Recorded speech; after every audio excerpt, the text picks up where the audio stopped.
अस्सलाम वालेकुम, welcome to my channel. आज हम बनाएंगे आलू और चिकन के कबाब। तो चलें देखते हैं। 1 टेबल स्पून कुटी लाल मिर्च, हाफ़ टेबल स्पून नमक, हाफ़ टी स्पून चाइनीज़ नमक, हाफ़ टेबल स्पून काली मिर्च पाउडर। ये चिकन है, हमने इसे अदरक लहसुन का पेस्ट और हल्दी डाल के बॉईल कर लेना है और श्रेड करके रख लेना है। इसके अलावा 7 से 8 बॉयल आलू और 1 एग बॉयल।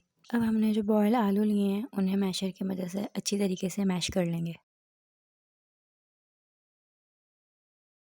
आलू मैश करने के बाद हम अंडा भी मैश कर लेंगे। अब इसके अंदर तमाम स्पाइस ऐड करेंगे। 1 टेबल स्पून कुटी हुई लाल मिर्च, हाफ़ टेबल स्पून काली मिर्च पाउडर, हाफ़ टेबल स्पून नमक और हाफ़ टी स्पून चाइनीज़ नमक। ये तमाम चीज़ें ऐड करने के बाद अब हम इसे अच्छी तरीके से मिक्स कर लेंगे।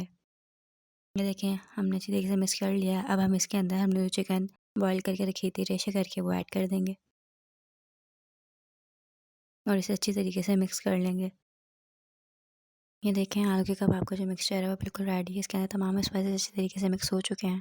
अब हम इस तमाम मसाले के जो हैं कबाब बना के रख लेंगे।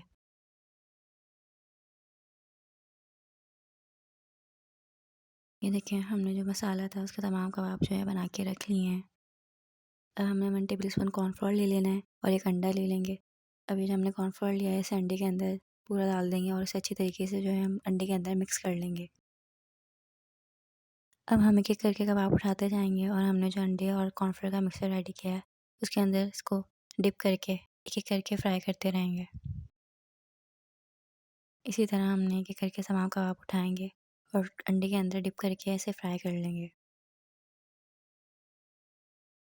ये देखें, हमारे कबाब अच्छे से गोल्डन फ्राई हो चुके हैं। अब हम इसे प्लेट में निकाल लेंगे। ये है आलू के कबाब की फ़ाइनल लुक। इसको आप चटनी के साथ सर्व कर सकते हैं। मिलते हैं नेक्स्ट वीडियो में। अल्लाह हाफ़िज़। I remember the days, always at the same place, the same people every